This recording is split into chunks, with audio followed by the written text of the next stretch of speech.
بسم اللہ الرحمن الرحیم۔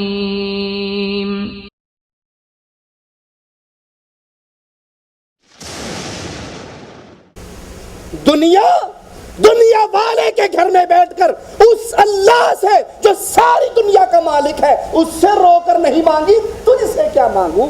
میں تو وہاں بھی اگلے جان کے لیے رو رہا تھا۔ اسی لیے رسول اللہ نے بدر میں آنے والے سے پوچھا تھا، اے ہماری مدد کا دعویٰ کرنے والے، اتشہد اللہ الہ الا اللہ، کیا لا الہ الا اللہ کو سمجھتا ہے؟ کہنے لگا نہیں، میں تو لات و منات کا پجاری ہوں۔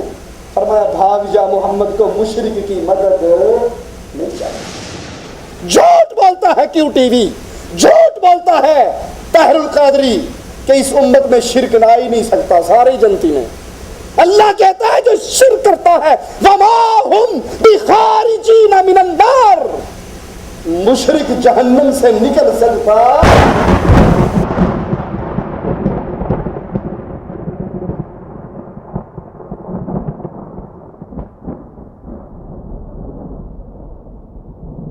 قل لا أملك لنفسي نفعا ولا ضرا إلا ما شاء الله ولو كنت أعلم الغيب لاستكثرت من الخير وما مسني السوء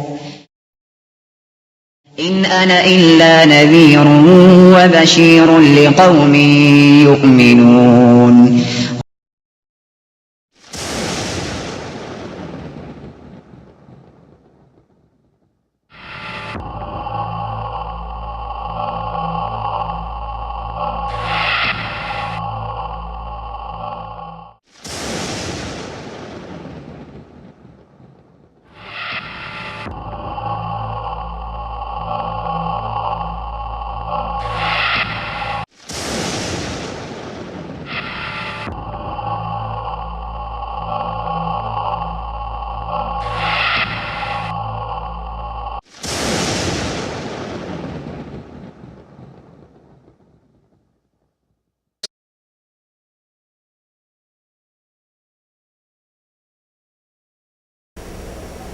نحمده ونستعينه ونستغفره ونعوذ بالله من شرور أنفسنا ومن سيئات أعمالنا، من يهده الله فلا مضل له ومن يضلل فلا هادي له، أشهد أن لا إله إلا الله وحده لا شريك له وأشهد أن محمدا عبده ورسوله،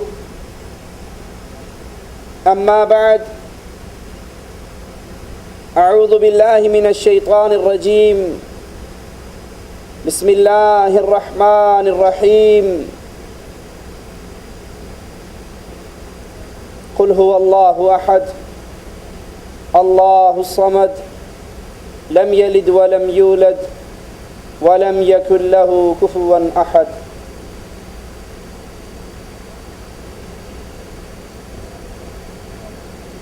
رمضان کا مبارک مہینہ قریب سے قریب تر ہو رہا ہے۔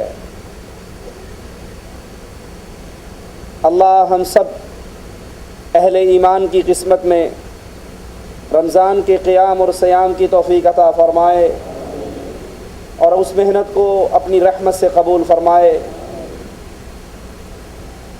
رمضان المبارک نیکیوں کا سیزن ہے، نیکیوں کی بہار ہے، گناہ گاروں کے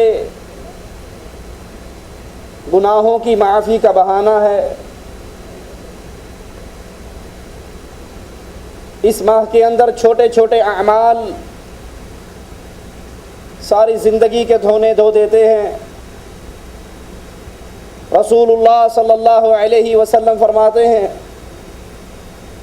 من صام رمضان، جس نے روزے رکھے رمضان کے، ایمانا و احتسابا، دو بنیادی شرطوں کے ساتھ، وہ مومن ہو، اللہ سے ثواب کی امید رکھتا ہو، غفر له ما تقدم من ذنبه، اللہ عز و جل اس کی زندگی کے گناہوں کو معاف فرما دیتا ہے۔ رسول اللہ صلی اللہ علیہ وسلم بیان فرماتے ہیں من قام رمضان، جو رمضان کے مبارک مہینے میں رات کو تراویح پڑھ لیتا ہے، قیام کر لیتا ہے، شرطیں وہی دو بنیادی ہیں، ایمان اور اللہ سے ثواب کی امید۔ یہ رات کا قیام، یہ تراویح کی نماز، یہ عمل مالک کو اتنا پسند ہے کہ اس کی زندگی کے گناہوں کو معاف فرما دیتا ہے۔ رسول اللہ صلی اللہ علیہ وسلم فرماتے ہیں من قام لیلۃ القدر، جو شب قدر کو قیام کر لے، اس رات کو پالے، اس رات کو عبادت کر لے، ایک رات کی عبادت، ایک رات کا قیام اس کی زندگی کے گناہوں کو معاف فرما دیتا ہے۔ یہ مالک کا فضل، یہ نیکیوں کا سیزن، یہ اللہ کی رحمت۔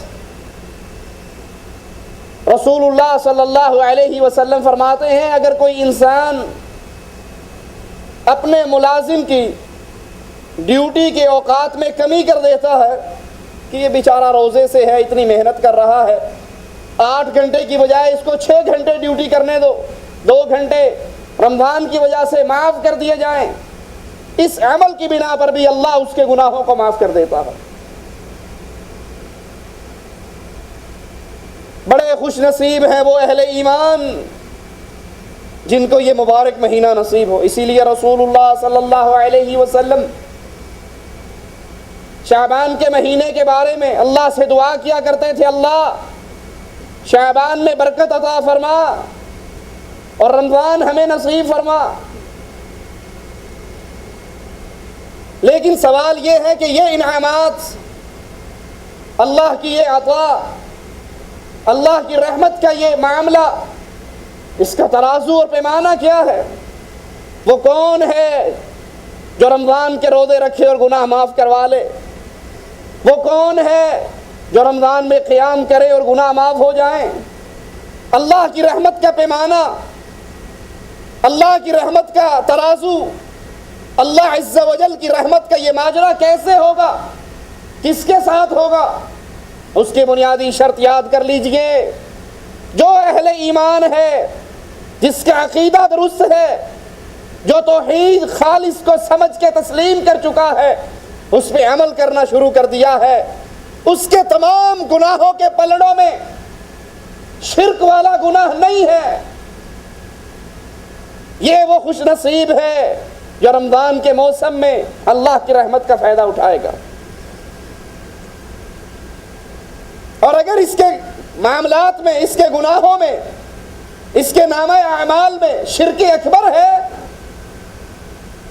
تو مشرک کے ساتھ اللہ کبھی بھی آخرت میں رحمت کا ماجرا کیا ہی نہیں کرتا۔ رسول اللہ صلی اللہ علیہ وسلم حضرت سعد سے پوچھتے ہیں، صحابہ سے پوچھتے ہیں اگر تم اپنی بیوی کے ساتھ غیر مرد کو دیکھو کیا کرو گے؟ سعد فرماتے ہیں رضی اللہ عنہ وارضا، اللہ کی قسم دونوں کی گردنیں کاٹ دوں گا۔ آقا علیہ الصلوۃ والسلام نے فرمایا اس کی غیرت پہ تعجب نہ کرو، انا اغیر من سعد، میری غیرت تو سعد سے بھی زیادہ ہے، واللہ اغیر منی، اللہ کی غیرت محمد سے بھی زیادہ ہے صلی اللہ علیہ وسلم۔ ایک مومن، ایک موحد اپنی عزت اور غیرت میں کسی کی شراکت برداشت نہیں کرتا۔ سمجھانے کے لیے عرض کرتا ہوں، اللہ کے لیے اعلیٰ مثال ہے، تو اللہ اپنی وحدانیت میں، اپنی توحید میں کسی اور کی شراکت کو برداشت نہیں کرتا۔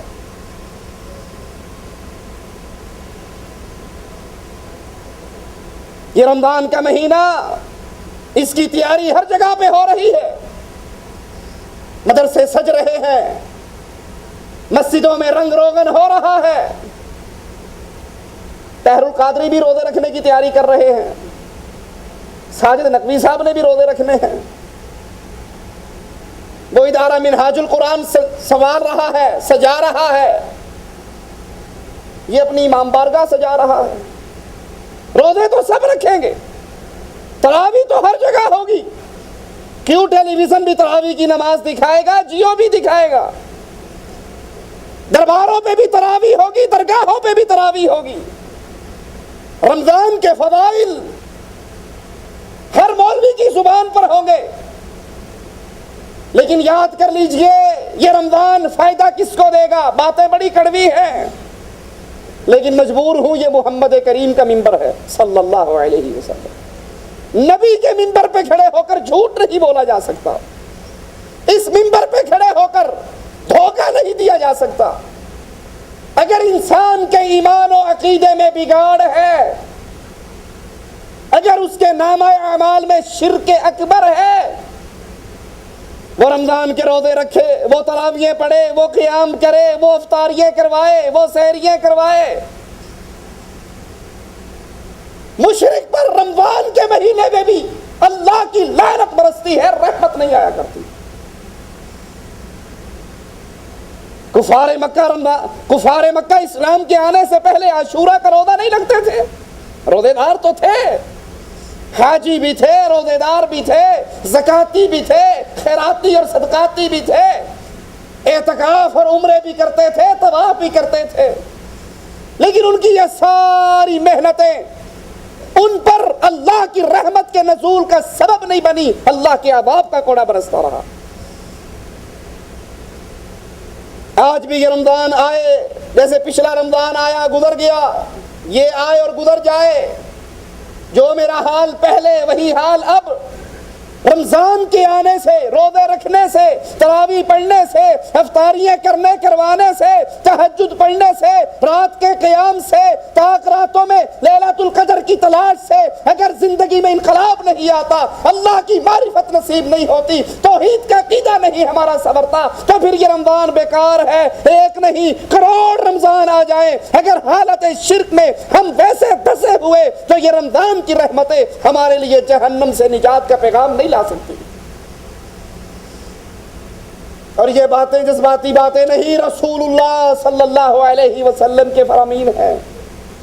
اللہ کے نبی مشرک کے لیے کیا فرماتے ہیں؟ لعن اللہ۔ رمضان میں تو رحمت کی باتیں ہیں، رمضان میں تو جنت کے دروازے کھولے جاتے ہیں، رمضان کے اندر تو جہنم کو بند کیا جاتا ہے، رمضان میں تو شیطان کو قید اور جکڑ دیا جاتا ہے، لیکن رسول اللہ صلی اللہ علیہ وسلم کے فرمان پر غور کیجئے، اللہ کے پیارے حبیب فرماتے ہیں لعن اللہ من ذبح لغیر اللہ۔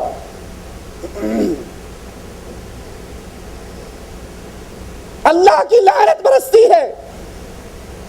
اللہ کی لعنت کا مطلب طرد من رحمت اللہ، اللہ کی رحمت سے دوری۔ اس انسان پر، وہ روزے دار ہو، وہ رمضان کے مہینے میں ہو، وہ 27ویں رات ہو، وہ حالت روزے میں ہو، وہ افطاری کا وقت ہو، لعن اللہ من ذبح لغیر اللہ، جو اللہ کے علاوہ کسی اور کی درگاہ کے نام پر، دربار کے نام پر، مندر کے نام پر، قبر اور پیر کے نام پر غیر اللہ کے لیے اگر وہ ذبح کرتا ہے، اس کا خون بہانا، جانور کو ذبح کرنا، غیر اللہ کی نیاز دینا، یہ جرم ایسا ہے کہ رمضان میں بھی اس پر اللہ کی لعنت برستی ہے۔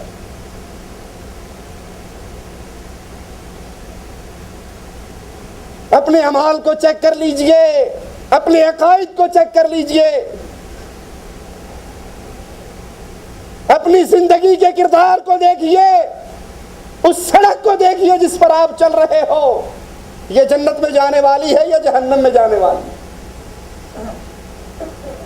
اگر عقیدے یہی ہے کہ تکلیف آ جائے، پریشانی آ جائے، اولاد نہ ملے، شفا نہ ہو، مصیبت آ جائے، غم نہ ٹلے، بیماریاں نہ ٹلے، اجمیر والا بابا ہو یا حجویر کا بابا ہو، ان کی قبروں پہ جا کے جانوروں کی نیاز دے دو، خون بہا دو، یا حضرت کی 11ویں کا دودھ دے دو، غیر اللہ کی نظر و نیاز تم دے ڈالو۔ اگر تم حج کرنے آئے ہو اور یہاں بھی بخار ہو گیا ہے تو بابے کی نیاز دینے سے یہاں بھی بخار اتر جاتا ہے۔ اگر عقیدے یہ ہے، اگر سوچ یہ ہے، اگر منہج یہ ہے اگر غیر اللہ کی عبادت کی یہ کیفیت ہے تو اللہ کی قسم کھا کر کہتا ہوں رمضان کا روزہ بھی اس کو جہنم سے نہیں بچا سکتا. وگرنہ یہ روزہ کوئی چھوٹی بات نہیں. ایک نفلی روزے کے بارے میں حدیث میں آتا ہے پرندے کا بچہ پیدا ہوتے ہی پرواز شروع کر دے، ساری عمر اڑتا ہوا گزار دے، ایک نفلی روزہ رکھنے والا انسان جتنا یہ پرندہ سفر طے کرتا ہے اللہ اس کے چہرے کو جہنم سے دور کر دیتا ہے. ایک روایت میں 70 سال ہوتے ہیں ایک روزہ رکھنے کی وجہ سے انسان کا چہرہ 70 سال جہنم سے دور ہو جاتا ہے. لیکن کس کو یہ نصیب ہونا ہے، کس کو یہ ملنا ہے؟ جس نے لا الہ الا اللہ کی دعوت کو سمجھا ہو. اسی لیے رسول اللہ صلی اللہ علیہ وسلم اپنے صحابی کی تربیت کرتے ہوئے سبق یاد کروا رہے ہیں. یا معاذ لا تشرک باللہ، اے اللہ کے نبی کے ساتھی اور صحابی معاذ، اللہ کے ساتھ کبھی شرک نہ کرنا. یہ سبق ہے جس کو نبی نے یاد کروایا. لا تشرک باللہ ان قتلت او حرقت، تیرے جسم کے ٹکڑے ہو جائیں، تجھے آگ میں ڈال دیا جائے، کٹ بھی جانا اور جل بھی جانا، لیکن مالک کے ساتھ کبھی شرک نہ کرنا. یہ نہیں کہ مسئلہ سمجھ آ گیا کہ 11ویں کا دودھ، غیر اللہ کی نظر و نیاز، قبروں پہ درباروں پہ جا کر بکروں کی نیاز، جانوروں کا ذبح کرنا یہ حرام ہے، یہ شرک ہے، یہ جہنم کے دروازے ہیں، اس کی دعوت دینے والے جہنم کے داعی ہیں. بات تو سمجھ آ گئی. لیکن دیکھا جب ابو جان وہ کہہ رہے ہیں بیٹا یہ کام کرنا ہے، دادا ابو کہتے ہیں یہ کرنا ہے، قوم برادری کہتی ہے تو میں ٹھنڈا ہو کے بیٹھ جاتا ہوں کہ ٹھیک ہے، قوم کے ساتھ برادری کے ساتھ. اللہ کے نبی کہتے ہیں معاذ لا تشرک باللہ، نہ اللہ کی ذات میں شرک، نہ اللہ کی عبادت میں شرک، نہ اللہ کی صفات میں شرک، اللہ کے ساتھ شریک نہ کرنا. ان قتلت، اگر تجھے قتل کر دیا جائے. صحابی رسول گئے لا الہ الا اللہ کا پیغام لے کر، مشرکین کی بستی میں کھڑے ہو کر پیغام دیا. ایک مشرک نوجوان نے پیچھے سے آ کر نیزے کا وار کیا، چھاتی چیر دی، نیزہ باہر نکل آیا. ادھر نیزہ سینے کو چیر رہا تھا، ادھر زبان مبارک کہہ رہی تھی فزت برب الکعبہ، کعبے کے رب کی قسم میں کامیاب ہو گیا. قتل ہو جانا، ٹکڑے کروا لینا، لیکن کبھی بھی اللہ کے ساتھ غیروں کو شریک نہ کرنا. الصلاۃ والسلام علیک یا نور من نور اللہ کے نعرے اپنی زبان سے کبھی نہ لگانا. بیماری آئے، تیرا بچہ بیماری میں مر جائے، کبھی مشرک سے تعویذ لے کر گلے میں نہ ڈالنا، پیر کی سیپی اور گھونگا نہ پہننا، ہاتھ میں کڑے اور چھلے نہ ڈالنا، دربار کا نمک نہ چٹانا، بابے کی قبر کا طواف نہ کرنا، اس کے دربار کا تیل اس کے کانوں میں نہ ڈالنا. یہ مرتا ہے تو مر جائے، مر جانا، لیکن کبھی بھی شرک کو برداشت نہ کرنا. او حرکت، تجھے جلا بھی دیا جائے. فرعون کی بچیوں کی آیا، ہاتھ سے کنگا گرتا ہے، کہتی ہے بسم اللہ. فرعون کی بیٹی کہتی ہے اللہ میرے بابا کا ذکر کر رہی ہو؟ کہتی ہے نہیں، اللہ تو وہ ہے جو میرا بھی رب ہے، تیرا بھی رب ہے، تیرے باپ کا بھی رب ہے. کیا کیا تھا فرعون نے اس کے ساتھ؟ اس کے ایک بچے کو جلایا، دوسرے کو جلایا، دودھ پیتے کو جلایا، اس کو آگ میں ڈالا، جلا کر راکھ کر دیا. اس نے اپنی جان کو قربان کر ڈالا، لیکن اللہ عز و جل کی توحید میں غیر اللہ کا شرک برداشت نہیں کیا. یہ رمضان کا درس ہے، یہ رمضان کا سبق ہے، یہ رمضان کی رحمتیں سمیٹنے کی کنجی اور چابی ہے. اگر توحید ایسے پختہ ہے، اگر ایمان کی یہ کیفیت ہے، پھر تو یہ ساری نعمتوں کے آپ حقدار ہیں. اور اگر ایمان متزلزل ہے، شادی ہوئی 2-3 سال گزر گئے، اولاد نہ ہوئی، تو کبھی ڈولے شاہ کے دربار پہ چلے گئے، کبھی بلے شاہ کے دربار پہ چلے گئے، کبھی یہاں جھکے، کبھی وہاں جھکے، کبھی وہاں جھکے. تو یہ رمضان برباد، یہ روزے برباد، یہ محنت برباد، کیونکہ عقیدے میں شرک ہے، اور جس کے عقیدے میں شرک ہوتا ہے اس کی کوئی عبادت قبول نہیں ہوتی. عبادت کس کی قبول ہوتی ہے؟ آپ ہدیہ کس کا قبول کرتے ہو؟ جس سے دوستی ہو، جس سے تعلق ہو، جس سے پیار ہو. اللہ کے لیے اعلیٰ مثال سمجھانے کے لیے عرض کرتا ہوں. اور جس سے تعلق ہی نہ ہو، وہ ہدیہ لے کر آئے، وہ گفٹ لے کر آئے، آپ کہو گے بھائی آپ ہو کون؟ ہم کہیں ملے نہیں، ہمارا کوئی دوستی نہیں، کوئی تعارف نہیں، میں کس منہ سے آپ کا ہدیہ قبول کروں؟ آپ ہو کون؟ اپنا تعارف تو کرواؤ. مشرک روزے رکھ لے، غیر اللہ کا پجاری، یا علی مدد کی صدائیں لگانے والا، مردوں کو بری کرنے والا سمجھنے والا، وہ روزے رکھتا ہے اللہ کے دربار میں. یہ روزہ ہدیہ ہے، عبادت ہے، تحفہ ہے. اللہ عبادت اہل ایمان کی قبول کرتا ہے، اہل شرک کی قبول نہیں کرتا. اللہ عبادت قبول کس کی کرتا ہے؟ جو اللہ سے محبت کرتے ہیں. اور اہل شرک اللہ سے محبت اتنی نہیں کرتے جتنی اپنے بزرگوں سے کرتے ہیں. بڑی موٹی سی مثال، کسی چور کو پکڑ لو، چوری کی ہے اور اس نے چوری کی ہو تو کہے نہیں کی جی. قرآن اٹھاتے ہو، 10 اٹھوا لو. ایک نہیں 10 اٹھانے کے لیے تیار ہو، میں نے چوری نہیں کی. اچھا آجا پھر بابے کی قبر پہ اس کے دربار کی کنڈی کھول دے، فوراً ہاتھ باندھ دے گا کہ مجھے مرواؤ گے یا میرے بچوں کو مرواؤ گے. وہ تو بابا ہے، وہ بڑی بزرگ شہر ہے، وہ پہنچی ہوئی ہستی ہے. وہ بابا سہیلی سرکار مظفر آباد کی ساروں کو بچاتی ہے. وہ بابا غازی علمدار کراچی کے سمندر کو اس نے ہاتھ سے روک رکھا ہے. اللہ کے نام پر جھوٹی قسم اٹھا لے گا، مسجد میں حلف اٹھا لے گا، قرآن پہ حلف دے دے گا. اگر وہ حلف نہیں اٹھاتا تو اپنے بابے کے نام پر. کیوں؟ جتنی اس کو اس سے محبت ہے، رب سے وہ محبت نہیں. اور یہ ہم نے آزما کر دیکھا. میں آپ کو اپنا ذاتی واقعہ سناتا ہوں. لاہور میں میں خطیب تھا. ہمارے اڈا چھبیل پہ ایک بریلویوں کی مسجد تھی. اس کی ہر تقریر مولوی صاحب کی غوث اعظم یہ کر دیتے ہیں، غوث اعظم یہ کر دیتے ہیں، غوث اعظم یہ کر دیتے ہیں.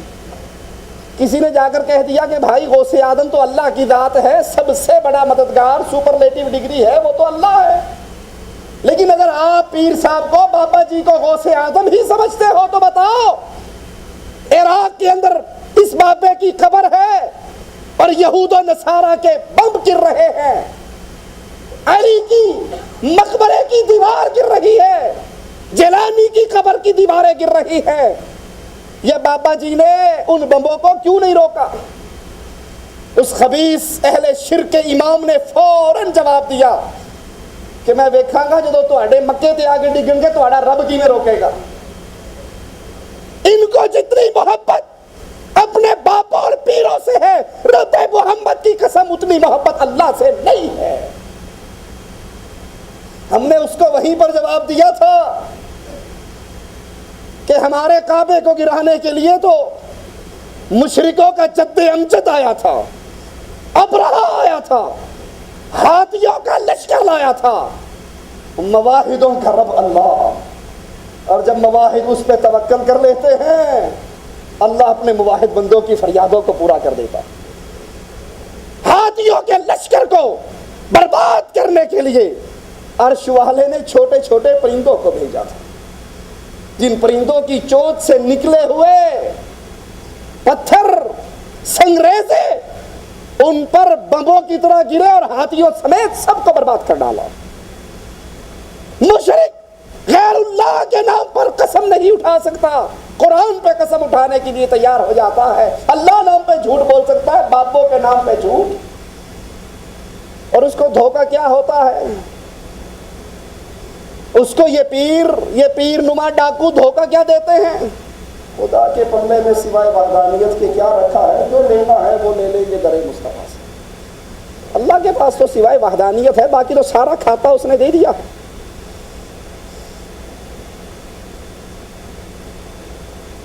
جہنم میں تو کیا میرا سایہ بھی نہ جائے گا، غوث پاک سے یہ دیکھا نہ جائے گا. پاپا جی ہمیں بچا لیں گے، حشر کا میدان ہوگا، غوث کے دامن کو پکڑ کے مچل جائیں گے، یا غوث کا نعرہ لگا دیں گے اور غوث ہم سب کو جنت میں لے جائے گا۔ لیکن بھول جاتے ہیں حشر کے میدان کے منظروں کو، وہ منظر اتنا شدید ہے، وہ منظر اتنا خطرناک ہے، وہ منظر اتنا شدید ہے، ان القوت للہ جمیعا، حشر کا میدان ساری قوت، ساری طاقت، ساری قوتوں کا مالک للہ جمیعا، ساری اللہ کی قوت ہے۔ وہاں پہ نہ کالا جھنڈا ہوگا، نہ سبز جھنڈی ہوگی، نہ پنجا ہوگا، نہ پیر بابا ہوگا۔ مالک آواز لگائے گا، این الجبارون، این المتکبرون، این الملوک الارض، زمین کے بادشاہ کدھر گئے، زمین کے بڑے کدھر گئے، زمین پہ اپنی حکومت کا سکہ جمانے والے کدھر گئے؟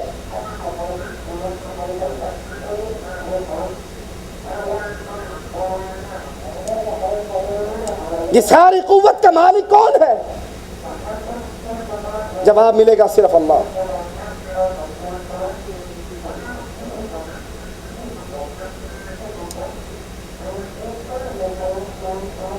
ان القوت للہ جمیعا، ساری قوت اللہ کی، ساری قوتوں کا مالک اللہ۔ وہاں کوئی چھڑانے والا، کوئی بچانے والا، کوئی قریب آنے والا۔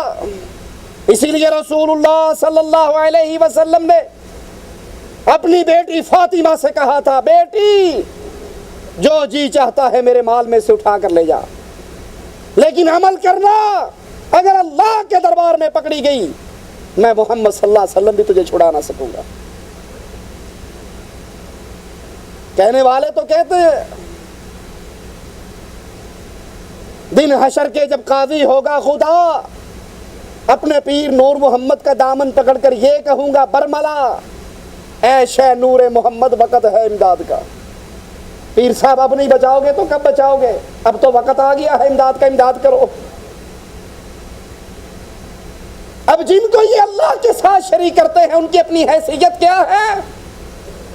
قرآن بیان فرماتا ہے تم ان کو اللہ کا شریک بناتے ہو، ما لا یخلق شیئا، جنہوں نے کسی چیز کو پیدا نہیں کیا، کسی چیز کو پیدا نہیں کیا، وہم یخلقون، جن کو تم مددگار سمجھتے ہو، مشکل کشا سمجھتے ہو، حاجت روا سمجھتے ہو، بگڑی بنانے والا سمجھتے ہو، وہم یخلقون، یہ خود اللہ عز و جل کی مخلوق ہے،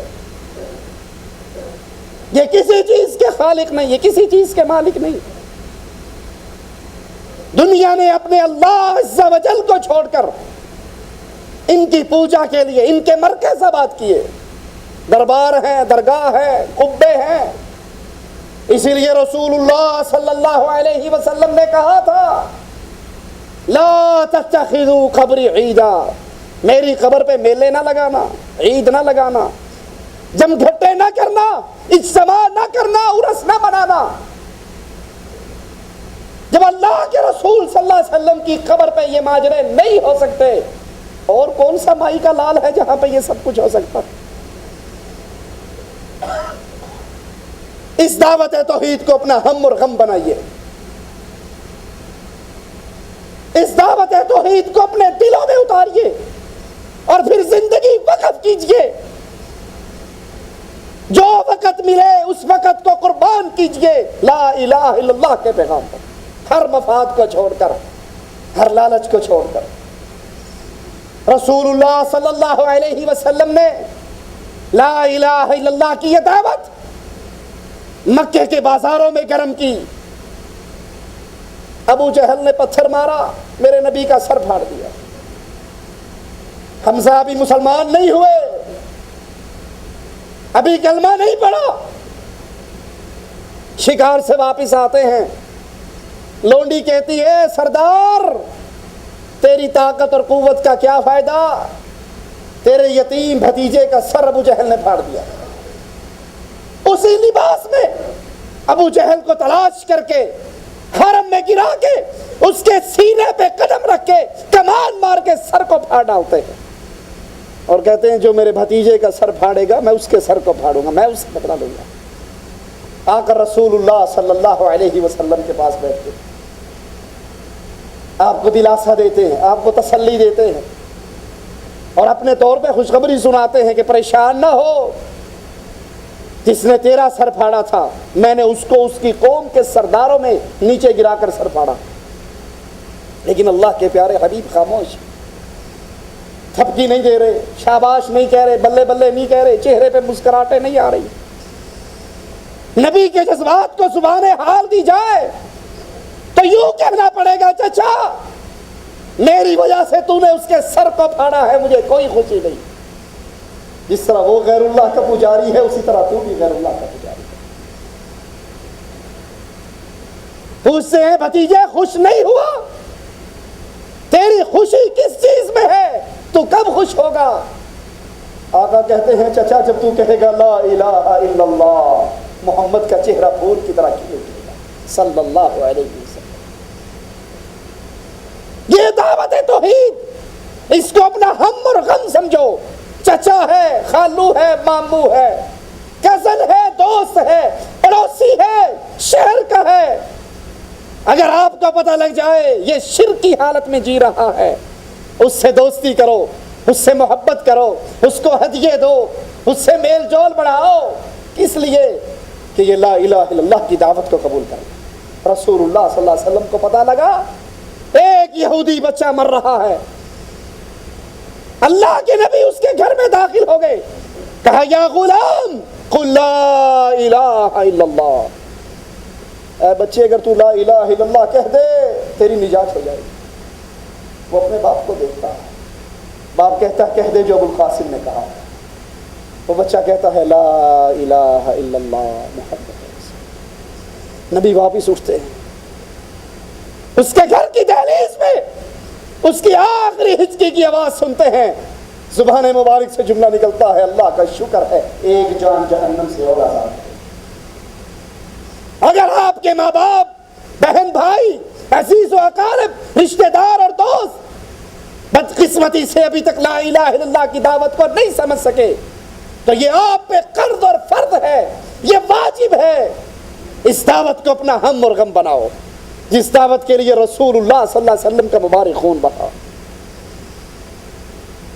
جس دعوت کو سن کر کفار مکہ کے پاس صرف ایک جواب تھا, صرف ایک اعتراض تھا, تو لا الہ الا اللہ کی دعوت دیتا ہے اور ہم نے کسی کو مشکل کشا, کسی کو حاجت روا, کسی کو مختار کل, کسی کو بگڑی بنانے والا, کسی کو بری کرنے والا, کسی کو اولاد دینے والا, ہم نے تو محکمے بانٹ رکھے ہیں. اجعل الآلہۃ الہا واحدا, سارے الہوں کو چھوڑ کر ایک کی پوجا, یہ تو عجیب بات ہے. یہ ہم نے بزرگوں سے نہیں سنی, اور اللہ کی قسم آج بھی اپنے وطنوں میں یہ لا الہ الا اللہ کی دعوت پیش کی جائے جواب وہی ملتا ہے. تم گستاخ ہو, تم بزرگوں کو نہیں مانتے, تم اولیاء کو نہیں مانتے, تم بزرگوں کو نہیں مانتے. ارے بزرگوں کی محبت, ان کا ادب و احترام دین کا حصہ ہے. ہم اللہ کے اولیاء کے گستاخ نہیں ہیں. جو اللہ کے اولیاء سے جنگ کرتا ہے وہ رب سے جنگ کرتا ہے. شرط ہے کہ وہ ولی اللہ ہو, لسوڑی شاہ اور کسوڑی شاہ نہ ہو, گھوڑے شاہ نہ ہو, تیتر شاہ اور بٹیرے شاہ نہ ہو, وہ پیر پگاڑا نہ ہو جو سال میں ایک مرتبہ اپنے چہرے کا دیدار کرواتا اور اس کی پجاروں گزرتی ہے تو اس کے حر مرید اس کے پجاروں کے ٹائروں کے نشانوں پہ سجدہ کرتے ہیں. اللہ میرے شیخ کی قبر کو جنت کا باغ بنائے. بدیع الدین شاہ راشدی رحمۃ اللہ علیہ فرماتے ہیں ایک مرتبہ ہمارے خاندان کا اجتماع ہوا. پیر پگاڑا شیخ بدیع الدین شاہ راشدی کا فرسٹ کزن تھا. ایک مرتبہ اجتماع ہوا, مجھے بلایا اور سارے اس کے مشرک مرید اکٹھے. تو کہنے لگا شاہ صاحب دعائے خیر تو کروائیں. میں نے کہا چلو بہانہ میرا ہے کچھ کہنے کا. میں اسٹیج پر آیا اور میں نے کہا بھائی پہلے دوا دوں گا پھر دعا دوں گا. اب ان کے سامنے لا الہ الا اللہ کی دعوت پیش کر. جو تم کھاتے ہو وہ پیر پگاڑا کھاتا ہے, جو تم نکالتے ہو وہ یہ نکالتا ہے. تم مجبور ہو یہ مجبور ہے, تم اللہ کے بندے ہو یہ اللہ کا بندہ ہے. نہ تم مشکل کشا ہو نہ یہ مشکل کشا ہے. شاہ صاحب رحمت اللہ علیہ فرماتے ہیں میری زبان سے توحید کے جملے نکل رہے تھے اور اس پیر پگاڑے کے مریدوں کی گنوں کا رخ میرے سامنے ہو گیا تھا. میں نے دل میں کہا بدر الدین وقت آ گیا ہے کلمہ پڑھنا. پیر پگاڑا کھڑا ہوا, اس نے کہا نیچے کرو, اپنے گن کا منہ نیچے کرو, یہ تمہارے باپ کے مقام پر ہے, اس کو کچھ نہیں کہنا.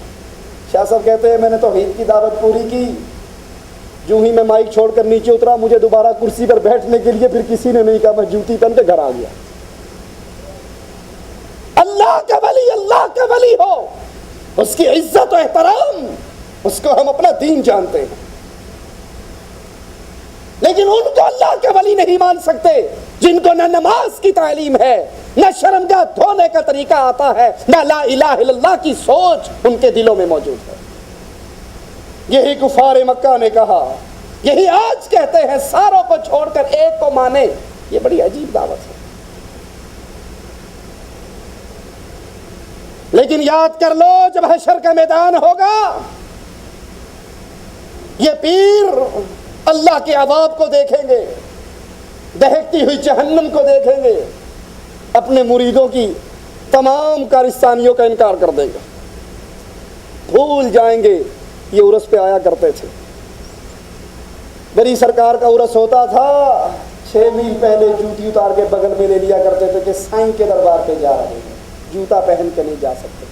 محمد کریم بیت اللہ میں جوتا پہن کے نماز پڑھا دیا کرتے تھے, اور یہ اپنے باپوں کی قبر پہ جوتا پہن کے نہیں آ سکتے, بابا پوٹھا کر دے گا. جوتا پہن کر نہیں آنا بے ادبی ہے. میرے نبی نے جماعت کرائی, دوران نماز جوتا اتار کے سائڈ پہ رکھ دیا. صحابہ نے بھی جوتے اتار دیے. سلام پھیرا, آقا نے پوچھا تم نے کیوں اتارے؟ کہا آقا آپ کو اتارتے ہوئے دیکھا تو ہم کس طرح پہنے رہ جائیں. یہ محبت ہے. انگوٹھے چومنا محبت نہیں کہ سنت پہ کوئی عمل نہیں کرنا, انگوٹھے رج کے چومنے. کہا مجھے تو جبرائیل نے کہا تھا کہ نبی آپ کی جوتی کے نیچے گندگی لگی ہے, میں نے تو اس لیے اتارے.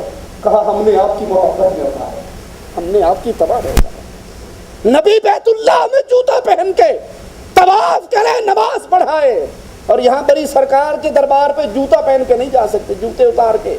بری بری سرکار بری میری کھوٹی قسمت کر دے ہری, تیری مولویوں نے ود مر مری. قرآن کیا کہتا ہے؟ یہ پیر و مرید دربار میں اکٹھے ہیں اللہ کے. اذ تبرأ الذین اتبعوا من الذین اتبعوا. پیر مریدوں کو دیکھیں گے, مرید پیروں کو دیکھیں گے, کڑے پہنے ہوئے, کالے چولوں والے آگے.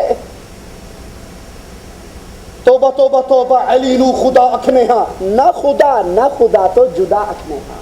نہ علی خدا ہے نہ خدا سے جدا ہے, وچے کوچ موچ ہے. نہ خدا ہے نہ خدا سے جدا ہے تو پھر ہے کیا؟ یا وہ خدا ہے یا خدا سے جدا, یا بندہ ہے یا خدا ہے, تیسری کیا چیز ہے؟ نہ خدا اکھنے ہاں نہ خدا تو جدا اکھنے ہاں. پیر و مرید ایک دوسرے کو دیکھ رہے, جہنم دہک رہی, وراء العذاب, دہکتی ہوئی آگ کو دیکھ کر پیر اپنے مریدے کا انکار کر دیں گے.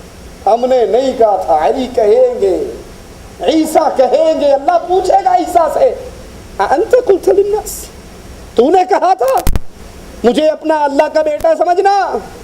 علی کہیں گے اللہ میں نے ان کو نہیں تعلیم دی کہ یا علی مدد کے نعرے لگانا. اللہ کے اولیاء جھوٹے ماننے والوں کی عبادت کا انکار کر دیں گے, کہیں گے مالک ہم نے نہیں کہا تھا ان کو دربار بنانے کا, غازی علمدار کا جھنڈا نکالنے کا ہم نے نہیں کہا تھا, تعزیے نکالنے کا ہم نے نہیں کہا تھا. پھر مرید جب یہ باتیں سنیں گے کیا کہیں گے؟ وقال الذین اتبعوا, 2 رکعت نماز انہرا, جو حال امام دا وہی میرا. دنیا میں جو مرضی قرآن سنا دو, حدیثیں سنا دو, سانو پتہ ہے تسی وہابی ہو, تسی نہیں ماننا. ارے بھائی وہابی بھاڑ میں گئے, ہم تو قرآن کی آیت پڑھ رہے ہیں. وہابی بھاڑ میں گئے, ہم حدیث محمد پڑھ رہے ہیں صلی اللہ علیہ وسلم. نہیں ماننی. لیکن جب وہاں اپنے پیروں کے جملے سنیں گے تو تڑپیں گے, آواز لگائیں گے, لو ان لنا کرہ, اے کاش ہمیں بھی واپسی کا موقع مل جائے. جیسے ان پیروں نے ہماری ساری محنتوں پر پانی پھیر کے ہم سے رشتے توڑ لیے, ہم دنیا میں جا کر ان سے رشتے توڑ لیں. لیکن اس وقت کاش اور رونے پیٹنے کا فائدہ نہیں ہوگا. شرک کرنے والے اور جو شرک کرواتے تھے اپنی کتابوں میں لکھ کر جاتے تھے, میرے مرنے کے بعد 12 من بوندی لا کے میری قبر پہ بانٹنا, 12 دن میری قبر پہ رہنا تاکہ ہمارا آپس میں انس اور پیار محبت ہو جائے, میں اندر تھلے پیا پیا پریشان نہ ہوا. اعلیٰ حضرت بریلوی صاحب لکھتے ہیں ملفوظات میں کہ جب بھی قبرستان جاؤ 35 سے ہو کر آیا کرو تاکہ مردہ سیدھا پڑا سامنے دیکھ لے کون آئندے ہے.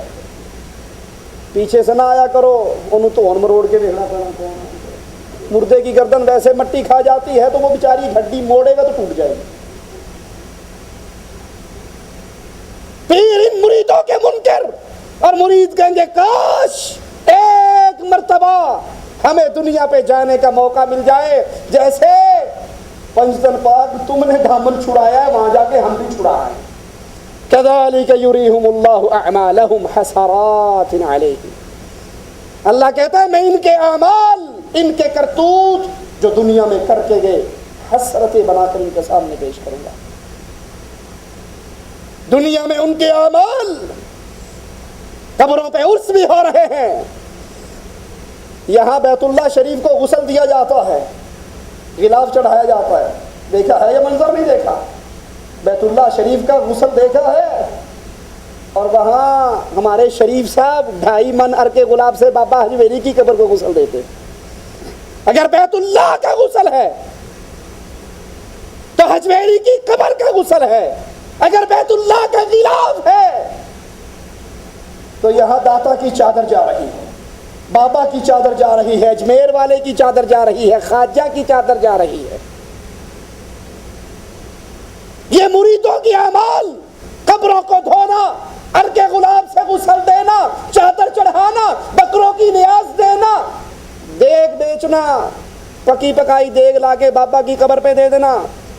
وہ مرید بھی اتنے فنٹاسٹک اداکار ہیں, یہ 1000 روپے دیگ کا دے کر جاتا ہے اور دیگ دوبارہ ہوٹل پہ چھا ڈال دینا کہ یہی پھر بیچ دیں گے, پیسے جیج پائی رکھیں گے, ایک ہی دیگ پھیرے مار دیں گے. کذالک یریہم اللہ, اللہ دکھائے گا ان مریدوں کو, ان قبر کے پجاریوں کو, ان قبروں کو دھونے والوں کو.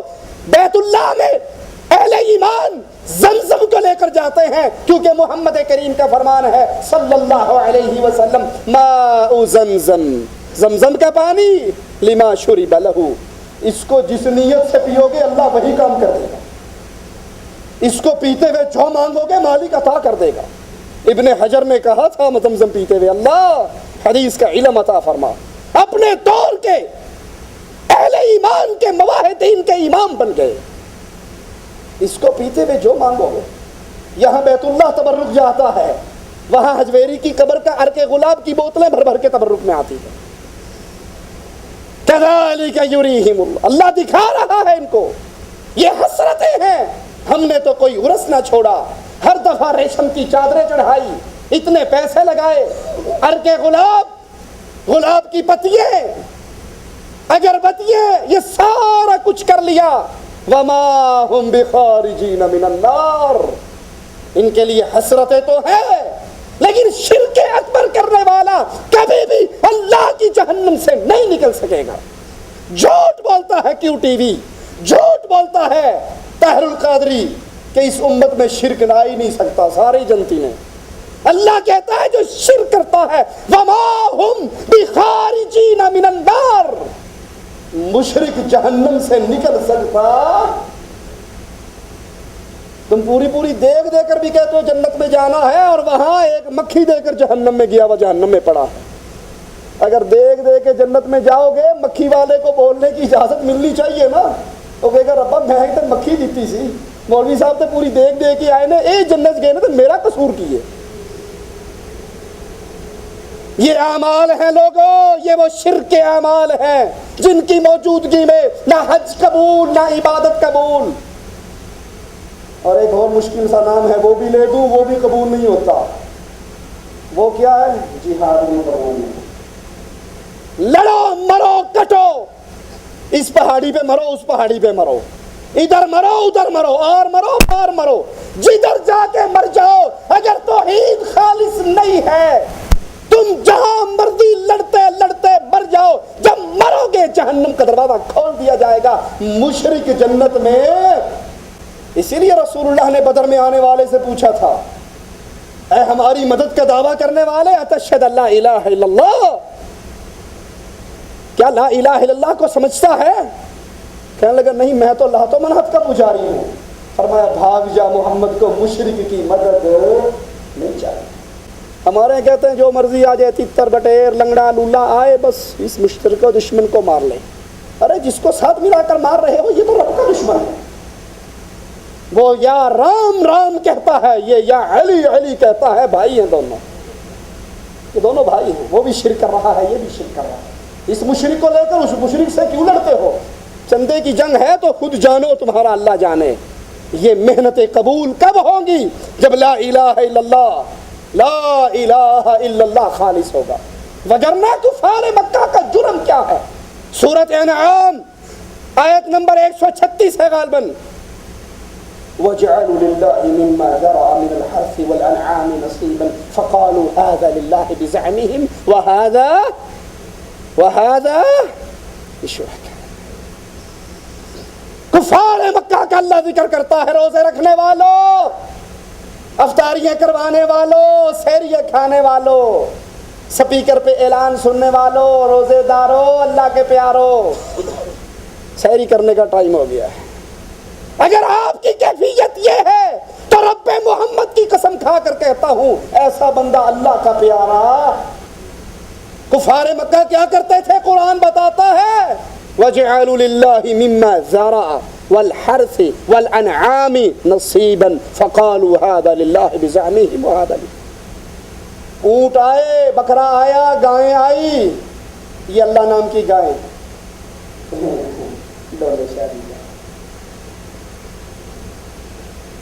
یہ دانے مولوی کے مدرسے کے، اور یہ دانے بی بی فاطمہ نسان کا. انڈیا والوں پریشان نہ ہونا، آپ کے ہاں صرف ہندو گائے پوچھتا ہے نا، ہمارے ہاں قبر پرست بھی گائے پوچھتا ہے. میں ملتان کا رہنے والا ہوں، اپنی آنکھوں کا منظر آپ کو سناتا ہوں، اپنی آنکھوں کا دیکھا ہوا منظر. اپنے گاؤں میں ایک دن صبح سے باہر نکلا تو 25-30 گائیں اور ان کے گلے کے اندر تھیلے لٹکے ہوئے رنگ برنگے، وہ گھوم پھر رہی ہیں. سبزی والے کی دکان میں جا کر سبزی میں منہ مار لیں، وہ یہاں کر چھڑ رہے ہیں، بی بی ٹل جا، کدھر آ گئی تم؟ جدھر مرضی منہ مارے. میں نے کہا بھائی یہ کیا ہے؟ یہ باتیں بھی رکھیاں گاواں اینو نہیں موڑنا، بلکہ تہاڈی دکان چ آوے تے کوئی شے دے تھیلے چ پا دیو. یہ منگتوں کا نیا سٹائل ہے. وہ کہتے اسی منگ منگ کے تھک گئے، گاواں رکھ لو، وہ بھی منگیا کریں گے. ہندو گائے پوجتا ہے، اس کو گو ماتا کہہ کر جھکتا ہے، تو قبر کا پجاری باپے کی گائے کے نام پر گاؤں کی عبادت کرتا ہے. میں نے اپنی آنکھوں سے دیکھا ہے. جس مرضی دکان میں منہ مار لے، وہ دکان والا اس کو ہاتھ نہیں لگاتا. پل یہ لوگ کے کہندا ہے لنگ جا ٹپ جا جان چھڑ سکے. اللہ عز و جل نے ایک قوم کو، صالح علیہ السلام کی قوم کے لیے اونٹنی دی تھی کہ اس کو چھوڑ دو، یہ اونٹنی جہاں سے مرضی کھائے پیے، برائی کے ارادے سے اس کو نہ پکڑنا، باب آ جائے گا. ایبٹ آباد کے قریب ایک دربار ہے، وہاں پیر صاحب نے بڑی بڑی مچھلیاں پالی ہوئی ہیں. میرے بڑے بھائی ایک دفعہ وہاں گئے، رات 2:30 بجے جب یہ ملنگ کوٹے لا لا کے پی کے ٹون ہو جاندے نا، وہ گئے جال ڈال کے جنی نکلیاں ساریاں کر لیا. اور وہاں کرامت مشہور ہے، اگر یہ پیر باپے کی مچھلی کو تم پکڑنے کی نیت سے ہاتھ لگاؤ گے، مچھی بن کے بچ لے پاؤ گے. پیر کی مچھلیوں کو ہاتھ نہیں لگانا. کیوں؟ اگر یہ راز کھل گیا کہ جو مرضی پکڑ لے کھائے پیے، پیر واسطے کی بچے گا؟ یہ تو مرید ہی رگڑ جڑ گئے. اگر صالح علیہ السلام کی قوم کے لیے معجزہ تھا کہ اونٹنی آئی، حکم ہوا اس کو کوئی نہ چھیڑے، جہاں مرضی کھائے پیے۔ یہ قبر پرست، ان کی گائیں، ان کے درباروں پر مچھلیوں کے تالاب، بابے کے رکھنے نے ان کو کچھ نہیں کہنا۔ یہ وہ اعمال ہے جن کو قیامت کے دن حسرت کی نظر سے دیکھیں گے، اور اس وقت فائدہ کچھ نہ ہوگا۔ کفار مکہ اپنے مالوں میں سے، اپنے جانوروں میں سے حصہ نکالا کرتے تھے، اور آج کلمہ پڑھنے والا 1.5 لاکھ روپے لگا کر بیت اللہ میں آتا ہے، حج کرتا ہے، بخار ہونے پر فون کرتا ہے، ابا جی عرفات تو واپس آ کے نا بخار واوا سارا ہو گیا ہے، داتا صاحب دیکھ چڑھایا اور شاید بخار لے جائے، اور رب کے گھر میں کھڑے ہو کر مردوں سے مانگتے ہو۔ خلیفہ وقت بیٹھا ہوا بیت اللہ کے صحن کے اندر ایک معمولی سے کپڑوں میں ملبوس آدمی کو روتے ہوئے دیکھا، اس کے پاس چلا گیا، کیوں رونا ہے؟ مانگتی منگنا ہے۔ ہائے، اور توحید بڑی غیرت سکھا دیتی ہے، توحید در در پہ گرایا نہیں کرتی، اٹھایا کرتی ہے۔ جو رب کے در پہ گرنا سیکھ لے وہ کبھی بابوں کے سامنے گرا نہیں کرتا۔ کہنے لگا اس کے گھر میں بیٹھ کے تجھ سے مانگوں بڑی شرم آ رہی ہے۔ وہ بھی ڈاٹا سی، انہوں نے کہا چل کوئی نہیں، پیچھے ہو کے بیٹھ گیا۔ یہ جب مانگ کے رو پیٹ کے باہر نکلا، وہ بھی پیچھے پیچھے، خلیفہ مسلمین بھی باہر آ گئے۔ کہنے لگا تو نے وہاں کہا تھا کہ اس کے گھر میں بیٹھ کے تجھ سے مانگوں شرم آتی ہے، اب تو بیت اللہ سے باہر آ گیا نا، اب مانگ، کیا رو رہا تھا، کیوں رو رہا تھا؟ کہنے لگا کیا مانگوں؟ آخرت مانگوں دنیا مانگوں؟ کہنے لگا آخرت کا تو میں بھی فقیر ہوں، تو بھی فقیر ہے، ادھر سے ہی ملنی ہے، میرے پاس تو 4 درہم و دینار ہے، درہم و دینار ہے، مانگ۔ کہا بھلے آدمی، دنیا والے کے گھر میں بیٹھ کے تجھ سے نہیں مانگی، تجھ سے کیا مانگے؟ دنیا والے کے گھر میں بیٹھ کر اس اللہ سے جو ساری دنیا کا مالک ہے اس سے رو کر نہیں مانگی، تجھ سے کیا مانگوں؟ میں تو وہاں بھی اگلے جان کے لیے رو رہا تھا۔ حج کر کے بیت اللہ میں طواف کر کے عرفہ سے واپس آ کہتے ہیں بابا جی نے دیکھ چڑھایا، بخار نہیں ٹوٹتا پیا۔ اگر یہ عقیدے ہیں، لوگوں میری باتوں سے ناراض نہ ہونا، ہو بھی جاؤ تو میں نے چندے اکٹھے نہیں کرنے، قربانی کی کھالیں نہیں مانگنی آپ سے۔ اگر یہ عقیدے ہیں، یہ سوچ ہے، دماغ کے کسی ایک ذرے کے اندر، ایک خلیے کے اندر بھی یہ بات ہے کہ فلاں بابا مصیبت ٹال دیتا ہے، فلاں شفا دے دیتا ہے، تو پھر سمجھ لو روزے رکھنا، نماز پڑھنا، حج کرنا، زکوٰۃ دینا، جہاد کرنا، لڑنا، مرنا، مارنا سب بیکار ہے، کیونکہ عقیدے میں شرک ہو تو اللہ کوئی عمل قبول نہیں کیا کرتا۔ اور یہ شرک کتنا بڑا ہے، ان کو پکارنا قرآن سے سنیے، ان الذین تدعون من دون اللہ عباد امثالکم، جن کو تم پکارتے ہو یا علی مدد، یا رسول اللہ مدد، یا بہاول حق بیڑا تک، بہاول حق بیڑا تک، بہاول حق تم کشتی کو دھکا لگاؤ۔ پنجابی آپ کو انڈیا والوں کو سمجھ نہیں آتی، ترجمہ سن لو، اے پیر بہاول حق ہم کشتی میں بیٹھے ہیں، تو پیچھے سے دھکے لگا، اور کہتے کہ ہم واقعی بڑے گستاخ ہیں، پیروں کی گستاخی کرتے ہیں۔ ارے تجھ سے بڑا گستاخ کون ہوگا؟ خود کشتی میں بیٹھا ہے، پیر کو کلی بنا کر دھکا لگوا رہا ہے، تو عزت کر رہا ہے یا گستاخی کر رہا ہے اس کی؟ مالک کہتا ہے ان الذین تدعون من دون اللہ، تم اللہ عز و جل کے علاوہ جس کو پکارتے ہو یہ کون ہے؟ ان کے اختیار میں کیا ہے؟ عباد امثالکم، تم جیسے بندے ہیں، ان کے اختیار میں کچھ نہیں۔ اس لیے لوگوں عقیدہ توحید کو سمجھو، عقیدہ توحید کو خالص کرو، اللہ سے تعلق جوڑو۔ رمضان آ رہا ہے، اس سے پہلے حسابات سیٹ کر لو، لا الہ الا اللہ ٹھیک کرو، جرنیلی سڑک محمدی پہ چڑھو، نماز، روزہ، حج، زکوٰۃ، صدقہ، خیرات، ایک ایک عمل وہ تصویر ہو محمد الرسول اللہ صلی اللہ علیہ وسلم کی سنتوں کی۔ جب زندگی یوں بن جاتی ہے پھر مومن ادھر اس کی روح نکلتی ہے، ادھر اس کے لیے جنت کے دروازے کھل جاتے ہیں۔ اللہ تجھ سے سوال ہے مولا، تجھے تیری ذات و صفات کا واسطہ ہے ربا، تجھے تیرے عظیم چہرے کا واسطہ ہے اللہ، ہم سب کو جنت الفردوس میں اکٹھا فرمانا، جیسے تو نے یہاں اپنے دین کی برکت سے اکٹھا فرمایا، اپنی جنت میں اکٹھا فرمانا۔ اللہ جنت کی سب سے بڑی نعمت اپنے چہرے کا دیدار ہم گناہگاروں کے لیے عطا فرمانا۔ اللہ ہمیں اپنے چہرے کے دیدار سے محروم نہ رکھنا، اللہ اپنے چہرے کے دیدار سے محروم نہ رکھنا۔ اللہ ہمارے گناہوں کو معاف فرما دے، ہماری خطاؤں کو معاف فرما دے، ہماری سیاہکاریوں کو معاف فرما دے، ہمارے شعبان میں برکت عطا فرما، ہمیں رمضان پہنچا، ہمیں رمضان کا مہینہ عطا فرما، رمضان میں کی جانے والی محنتوں کو قبول فرما، سنت کے مطابق عمل کرنے کی توفیق عطا فرما۔ اقول قولی ھذا واستغفر اللہ لی ولکم ولسائر المسلمین فاستغفروہ انہ ھو الغفور الرحیم۔ جن بھائیوں کو یہ سوالات دیے گئے تھے پچھلی دفعہ، انہوں نے کاغذات جمع نہیں کروائے تو وہ جمع کروا دیں۔ ایک آدمی کے پاس 10,000 ریال ہیں، سال پورا ہو گیا لیکن یہ رقم قرض دی ہوئی ہے، ابھی تک واپس نہیں ملا، اس کی زکوٰۃ کا کیا حکم ہے؟ ایک آدمی کے 10,000 ریال قرض پہ گئے ہوئے ہیں، وہ اس کے ہاتھ میں نہیں ہیں، جب اس کے پاس آئیں تو پھر اس میں سے وہ زکوٰۃ دے۔ ابھی تو وہ ڈوبی ہوئی ہے، جب 10 ریال دو واپس نہیں ملتے تو 10,000 دے کے بیٹھا ہے، اللہ ہی واپس کرائے گا۔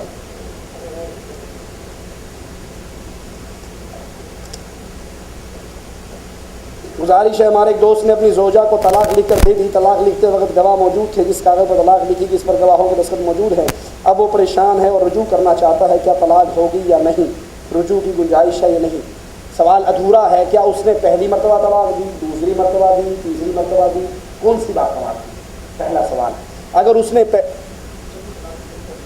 3 دفعہ طلاق ٹھیک ہے بیٹھ جائیے، اس نے 3 دفعہ برست مارا ہے، طلاق، اب جب ٹھنڈا ہوا تو کہا استاد جی اس کا تو حق مہر ہی 1.5 لاکھ روپے تھا، میں تو مارا گیا۔ اور سوال یہ ہے کہ وہ آدمی جس نے 3 دفعہ طلاق دی ہے، اس کا مذہب اور عقیدہ کیا ہے؟ اگر اس کا دین قرآن اور محمد رسول اللہ صلی اللہ علیہ وسلم کا فرمان ہے، یاد کرنا میری بات کو، اگر وہ قرآن و حدیث کو حرف آخر سمجھتا ہے تو اس کے لیے وہ 3 طلاقیں حدیث رسول کے مطابق کتنی ہیں؟ 1 ہے۔ اور اگر وہ کہتا ہے کہ نہیں جی قرآن تے وڈے ہی لوگ سمجھتے ہیں، ساڈے پلے نہیں پیندا، یہ قرآن یہ حدیث، وہ 40 رکنی کمیٹی تھی، وہ سمجھ کے مر کے قبروں میں دفن ہو گئی، اب اس کو کوئی نہیں سمجھ سکتا، اب وہ جو نچوڑ نکالنا ہے نا قرآن و حدیث کا وہی بتا سکتے ہیں، تو انہوں نے اس کا علاج حلالہ رکھا ہے، اور حلالہ اپنی بیوی کو 1 رات کے لیے کسی اور کو دینے کا نام ہے، یہ حلالہ نہیں حرامہ ہے، یہ بے غیرتی ہے، یہ داڑھی رومال اور چوغے کے نیچے زنا اور بدکاری کی رمندی ہے۔ رسول اللہ صلی اللہ علیہ وسلم نے فرمایا مستعار، تمہیں کرائے کا سانڈ نہ بتاؤں؟ کہا بتاؤ، کہا حلالہ کرنے والا کرائے کا سانڈ ہے، لعن اللہ، اللہ لعنت کرتا ہے حلالہ کرنے والے پر بھی اور اس بے غیرت پر بھی جو اپنی بیوی کو غیر آدمی کے نیچے چھوڑ کر آتا ہے۔ یہ بیوی بھینس بکری نہیں ہے، آج تیرے قلعے سے کل کسی اور کے قلعے سے۔ اچھا غلطی کس نے کی؟ طلاق کس نے دی؟ شوہر نے۔ غلطی کس کی؟ بیوی تو روٹی پکا، اس نے گھر بیٹھی، آپ کا حلالہ کٹا رہے ہو جو ڈالا۔ یہ بغیرتی اور خباثت ہے جو مولویوں نے اپنے مدرسوں میں شروع کرا۔ کراچی کے ایک مدرسے میں حلالہ کرنے کے لیے نابینے بٹھائے ہوئے ہیں، واللہ بتا رہا ہوں، انے کیوں؟ وہ 1 رات کے لیے چھوڑ کر جاتے ہیں تو کام پکا ہو جاتا ہے۔ کچھ غیرت والی لڑکیاں ہوتی ہیں نا، وہ کہتی بس انہوں چھڑ تو ہی ٹھیک ہے، ہوں انہوں نے کیا بھی یہ بھی کوئی علاج کرو، انہوں نے اندھے بٹھا دیے کہ سیٹنگ نہ ہو سکے، انا دے کے واپس ٹوٹ دے کہ چلو یہ انا ہے وہ تو ٹھیک سی نا۔ تو یہ بدکاری کے اڈے تھے۔ اگر اس نے قرآن و حدیث کو سمجھنے کا اپنا منہج بنایا ہے تو پھر وہ 3 طلاق حدیث کے مطابق 1 ہوتی ہے۔ سبحانک اللہم و بحمدک، اشہد ان لا الہ الا انت، استغفرک و اتوب الیک۔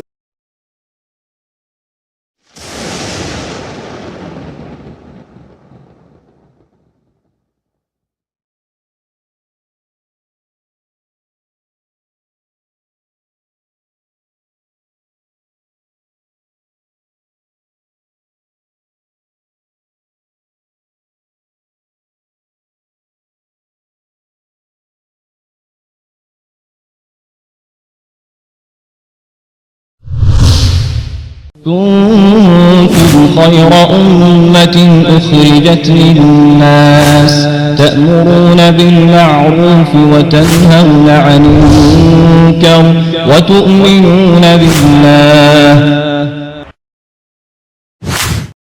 سینوں میں جل اٹھا ہے سنت کا ایک شرارہ، بجھنے نہ دیں گے ہرگز، ہر ظلم ہے گوارا، ہر ظلم ہے گوارا۔